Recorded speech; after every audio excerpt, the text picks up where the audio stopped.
Hello, I'm Allegra Madsen, the Director of Programs at Frameline, and thank you for being a part of Frameline45.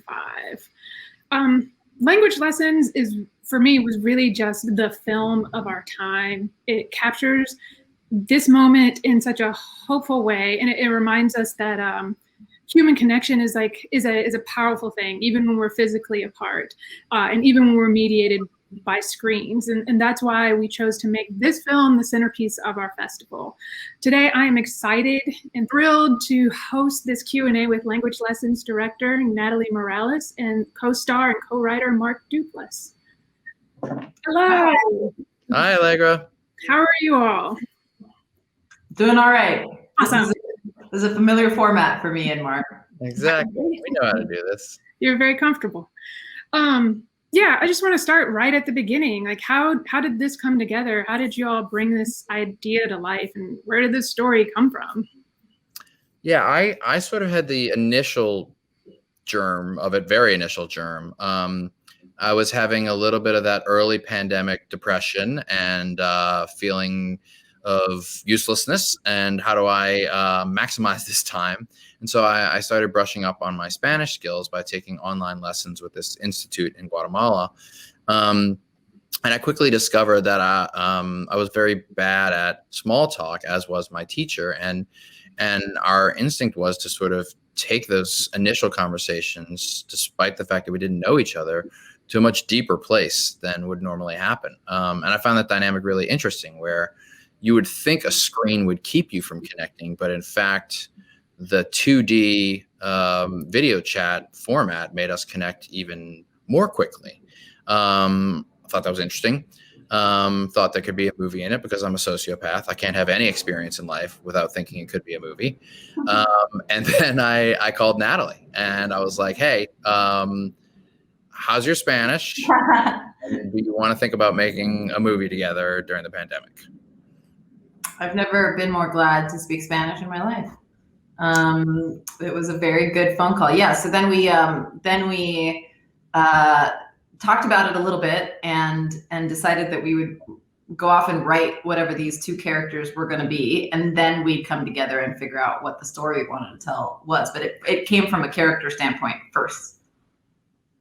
I mean, you can really tell, because each character is so well-rounded and beautiful. So once you had the characters together, you came together and brought the script to life? Yeah, basically we figured out, we kind of knew, what Mark said. We knew we wanted them to affect each other in some way. We didn't know how. We didn't know what would happen at the end or the middle or the beginning. And we knew that we had to make it interesting enough to be a movie. It couldn't just be, just two people talking forever. Although I feel like I could watch that also, but then, yeah, we figured out how to collide these two people we had created. And in my case, sort of amalgamated from different people and different situations in my life. And that was really fun to do, especially with Mark, who's like so incredibly creative and likes to jump into things that he hasn't done before, hasn't tested out before. And that's always really fun for me. Because Mark, I really don't feel like there's anybody else in my life, creatively or non-creatively, that has that same itch as me. Like, I feel like you and I would go to a cliff and be like, all right, let's go. It is so true. You and I are very kindred spirits in that way. I've loved that about you from the moment we met, from when we started our early collaborations together. And a lot of my experience in this industry, in life, with Jay, who I've deeply collaborated with for years, is to walk up to a cliff, and then I'm with someone and they're thinking, God, how am I going to get over that cliff? And I have a wry smile and I just push them over and I follow them over, Yeah, and with Natalie, it was just so fun for us to both look at each other and share that smile and put our arms around each other and just jump. Yeah. And it was really, really exciting. And I feel like the best way to describe the making of this movie, the more and more I think about it, was I think of the term alacrity, which is that we sped into it. We were about a good 25 to 30% unprepared for everything we did. And I think that really helped us feel like excited kids when we were making things. We came up with the story. We didn't write too much of it. Some of it was, improvised. Some of it was scripted. And I think that because we didn't exactly know what was going to happen a lot of the times, you can feel the excitement and the fear in the performances. And the whole movie has a little bit of that energy of, as Cariño and Adam are sort of platonically falling in love, as it were, that's me and Natalie falling in love with our movie and getting to know each other. And I really do believe that that off-screen relationship to your art, can really help buoy it through the process. I think that is really interesting. It is so, it's very rare. I don't even know if I've seen too many films that focus on a platonic relationship between a man and a woman. Were there any particular challenges or that went along with kind of creating such an intimate relationship that doesn't culminate in a wild romance? I mean, not to speak for Mark, but I didn't even kind of notice that that's what we were doing until after we did it. Like, I didn't realize that there wasn't any movies like this. It seems so natural and so inherently dramatic to make a movie about friendship, because there's so much to mine from that, and it's like, there's so many moments of like in a romantic relationship, there's milestones that you hit. You say I love you, you say I want to be exclusive, you say let's move in together. Those are the things. But in a platonic friendship, especially one that doesn't start out necessarily as a friendship and starts out as a teacher-student relationship, it's very unsure, and like you don't know when to say you love the person, you don't know when to say you feel away. And so we kind of found that along the way, and only after we made it did I go like, oh, I've never seen this before. Why? It's so weird that I haven't seen it before, but I love it. It's great. I had the same exact experience as Natalie, and it's only been in thinking about it afterwards that I've been able to sort of put my crackpot self-diagnosis on it. And I don't know if this is true, but I think there's something to this that, I'm in a 20-year marriage, and that element of my life is very settled. And so when it comes time for me to fall in love now, which is such an important part of life, to feel the bubbles and feel the excitement, the only place left for me is the platonic realm. And so that, I think, is what I'm doing here with this movie, is exploring that side of myself. And Natalie and I have been kind of friends for, I don't know, like 5 or 6 years on and off socially. And we really got along well when we met, and we really realized like, oh, we could really work together. And I think that this movie is an expression of the kinds of ways that I connect with people now, which is that the great romantic love of my life is set. So the other way I'm going to feel this now is through the platonic lens. Kind of switching up to like process a little bit. This film really seems to anticipate everything that we all have gone through for the last 15 months, sort of dealing with ourselves on screen. How Pat just joined the chat. Something happened. This happened a couple of times on set, by the way. Yeah, he's a little old man. I gotta take all the cameos. Yeah. Yes. I'm so sorry. We should. What's his name? His name is Axel. He is not long for this earth, so I'm taking all the time I can get with him. Well, I'm happy to have you, Axel. Yes. So yeah, I'm just wondering, like, what was it like to direct yourself, and like, what was it like to also direct through a screen? I'm taking it that y'all were never. This was a totally early pandemic. Y'all were never in the same room together. Yeah. Just seems. It seems like a monumental task. It was there was two parts of it there was a part of it that it made it easier, is the fact that we could see each other. And we could see ourselves constantly. Like we didn't necessarily need to watch playback of something. Whereas if in a traditional movie, if you're acting, you don't know what it looked like, or like, if you got the shot that you were intending to get.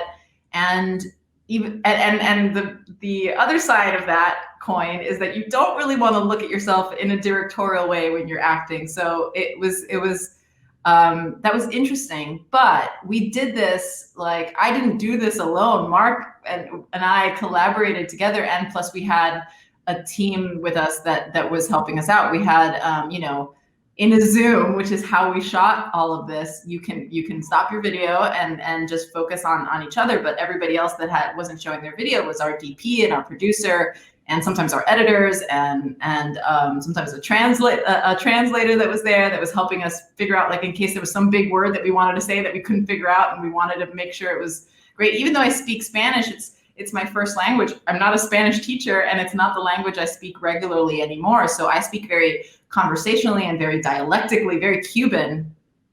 So there was certain things that, that would come up. So we did have this great little team around us all through Zoom that were helping and watching us. And we would finish a scene, and Mark and I would be like, was that good? I feel like that was all right. What did everybody else think? Did we get it? Did we not get it? And everybody around us would be like, I like this part. I didn't like this part. What if we try this? And then Mark and I would try different things. And that's kind of how we did it. But it was totally new at the time. Yeah. So all the crew was remote. Yeah. You both were just in rooms. Yeah, we both did our, like, set design, hair, makeup, sound, lighting, everything. Our director of photography, Jeremy Mackey, created a whole new system for how these things could be shot, basically. And he put in these cutting boards, literally kitchen cutting boards that he glued cutting boards, and a microphone on top. And you see, like, where the camera is right here on the computer, he had another camera above it that was a higher resolution camera to actually record what was happening, and then he gave us some basic lighting equipment, and taught us how to light correctly, and it was really fun. We learned a lot. It kind of felt like really fun. Yeah. And also we had to learn different things that were like, can we turn off the fans of our computers remotely? Like, can someone else figure that out? Because it would mess up sound. Like, there was all these little technical elements that we had to figure out on the fly. It was really interesting to do. That's insane. I mean, we've all experienced a little bit of it, but I just can't imagine suddenly being the head of all departments in a major production at my house while my cat's in the room, while my kids are running around. I think Mark and I both started out that way. I mean, we started making movies and things where, we were crafty and sound and directing and acting and doing all that stuff. So it brought us back both to that time, which was fun. It's where I feel most comfortable and where I feel the most alive and at my best, honestly. And maybe I say that because I don't have to do that all day long. If I had to do it all day long, I'd probably get fussy about it. Yeah. But coming off the set of, like, the morning show where I'm, like, taking care of, like, a little fussy prince, I love this and I miss it, and it feels really good to connect to that. Having done all this, are there any lessons that you will take forward into your other projects? I know, Natalie, you already have another project out in the world. Are there any lessons from this sort of, it's not rogue, but this sort of, homemade feature film that you take with you? I mean, for me, I learned a lot of lessons on this. One that I already knew, but that was cemented, is, always trust Mark Duplass, because he will always go with his gut, and he's the first person to be like, nah, that was a stupid idea. Let's not do that. He's never somebody who, like, sticks to his guns just for sticking to his guns. And that's somebody you can trust. That is somebody that you can trust creatively and in life, that's number one thing for me. And secondly, I think, I've said this before, I wouldn't be where I am in my directing career if it wasn't for Mark, and if it wasn't for Mark trusting me and believing in me and seeing in me maybe what I couldn't see in myself, which is that my opinions and my thoughts and my ideas are valid and just as valid as any other director or writer. And that's something that I wasn't quite sure of before this and before a lot of the things that I did. So that's the major lesson is, you know, the imposter syndrome has kind of washed away now, because I would come up with something out of like thin air, and Mark would be like, cool, let's do that. And I'd be like, are you sure? I just thought of that. And he's like, I love it, let's do it. And I'd be like, okay. And so those are the big things. Yeah. That's one of the big ones for me, man, is that the trusting that gut instinct has just as good of a chance as being a good idea as the belabored idea in a think tank after 3 weeks of vetting with your head. I really do believe that when you've got the right people, the right project, and the right energy, you got to get that first microcosm right. And, you know, the second thing that was confirmed for me, which is where I've been heading in my life, is that, you know, I've been making films for a long time, and a lot of my sort of people I've looked up to for a while, I've just noticed a trend that they run out of good stories to tell, or they don't tell them as well, or something happens to them and they become less vital, less relevant, less interesting, less inspired. And they've told me these things directly. And I've been a little fearful of that. You know, I'm 44 now, and I have enough money. And so what's it going to be all about? You know, I've already told the kinds of stories that I really felt qualified to tell from my spirit a couple of times. So the answer for me lies in deep collaboration with individuals that I like and I feel a spiritual kinship with, like Natalie, and bringing ideas to them early before I get my stuff all over them, and trusting that they're going to be able to bring something to it and bring something new out of me that I never could have anticipated. And that's how I'm going to be able to stay alive and vital in this industry, that in the energy of the two and the space between the two of us, that will be endless. That's really amazing. I feel like that has just come through so clearly in the film itself. Like when I've talked about it, I always talk about how it inspires this trust in the idea that you can connect with other human beings. Like there are other connections out there, even when we are forced forced distanced and forced all these things. Like you have to trust in the ability of humans to connect. And I think that was a really beautiful message of the film. This is kind of a personal question from me, and I just kind of want to level the playing field a little bit. You don't have to answer, but lockdown and pandemicing has affected us all differently. Some of us went and we baked bread. Some of us binge watched like it was our job. Some of us stopped wearing pants without elastic waistbands. And y'all went and made the film of our time. And Natalie, you made 2 films. I just need to know, were there any sort of give-ins to the pandemic, any sort of concession lockdowns that you would share with us? Lockdowns to yeah.